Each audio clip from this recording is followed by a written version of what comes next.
জামালপুরের দেওয়ানগঞ্জ উপজেলার বাহাদুরবাদ ইউনিয়নের চর কালাকান্দা গ্রাম আজ নেমেছে অস্তিত্ব সংকটে। ব্রহ্মপুত্র এবং জিঞ্জিরাম নদীর ভয়াবহ ভাঙনে প্রতিনিয়ত বিলীন হচ্ছে শত শত আবাদি জমি, বসত ভিটা এবং মানুষের স্বপ্ন। নদীর পাড়ের মানুষেরা দিশেহারা হয়ে পড়েছেন। স্থানীয়রা জানাচ্ছেন, দেখার কেউ নেই, নেই কোনো টেকসই বাঁধ, নেই নদীটির রক্ষা প্রকল্পের কাজ। এভাবেই একের পর এক ঘর বাড়ি নদীর পেটে গিলেছে। এলাকার মানুষের একমাত্র পারাপারের ভরসা এখন নৌকা। সেতু বা সড়ক যোগাযোগের অভাবে অসুস্থ হলে চিকিৎসা বা শিক্ষা প্রতিষ্ঠানে পৌঁছানো দৃষ্টান্তহীন কষ্টকর। স্থানীয়রা দাবি করছেন, সরকার জরুরি ভিত্তিতে পানি উন্নয়ন বোর্ডের মাধ্যমে জিও ব্যাগ ফেলে ভাঙন রোধের কার্যক্রম শুরু করুক।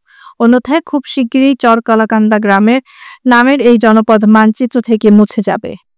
আমাদের এখানে ব্রহ্মপুত্র নদী থেকে জিঞ্জিরা নদী একটা শাখা, যে এই শাখা থেকে অনেক ফসলীয় জমি এবং বসত বাড়ি এবং মসজিদ, অনেক সম্পত্তি, যা গুরুত্বপূর্ণ স্থানগুলো আমাদের বিলীন হয়ে গেছে, এই নদীর গর্ভে গিয়েছে, যা এখন পর্যন্ত কোনো সরকারি পদক্ষেপ নেওয়া হয় নাই। যে আমরা এইভাবে একটা কথা অনুরোধ করছি যে সরকারের কাছে পদক্ষেপ নেওয়ার জন্য, যে আমাদের উপরভাবে আবেদন আমাদের গ্রামবাসীর পক্ষ থেকে, যে এখানে আমাদের কস্তা দিয়ে আমাদের ভাঙন প্রতিরোধ করার জন্য বিশেষভাবে অনুরোধ করছি।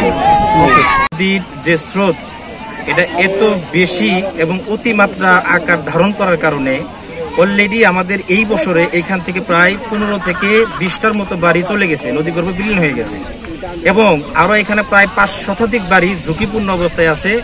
দৈনিক এই বাড়িগুলি ভেঙে যাচ্ছে এবং 2 শতাধিক একর জমি নদীগর্ভে বিলীন হওয়ার আশঙ্কা রয়েছে।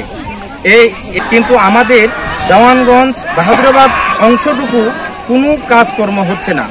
আমি এ পূর্বে সরকার এবং সংশ্লিষ্ট দায়িত্ব কর্তব্যরত ব্যক্তিবর্গের কাছে অনুরোধ করতেছি, আপনারা যত দ্রুত সম্ভব পারেন আমাদের 5 নং বাহাদুরাবাদ ইউনিয়নের অন্তর্গত চর কালাকান্দা এই জিঞ্জিরাম এবং ব্রহ্মপুত্র নদীর যে মুখে যে ভাঙ্গন, এটা দ্রুত সময়ের মধ্যে আপনারা প্রতিরোধের ব্যবস্থা করবেন।